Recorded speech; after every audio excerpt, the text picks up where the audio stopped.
For indigenous communities, the walrus is not sport. It is survival, food, fuel, clothing, and heritage. Their ancestors endured centuries in this brutal land through these hunts. A single walrus, weighing over a ton, is a treasure of life. But each hunt is also a ritual, a sacred connection between people and the sea.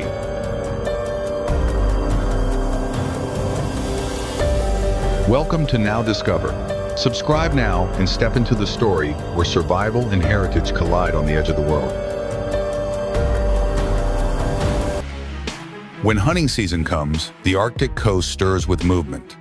Small wooden boats and motorized canoes push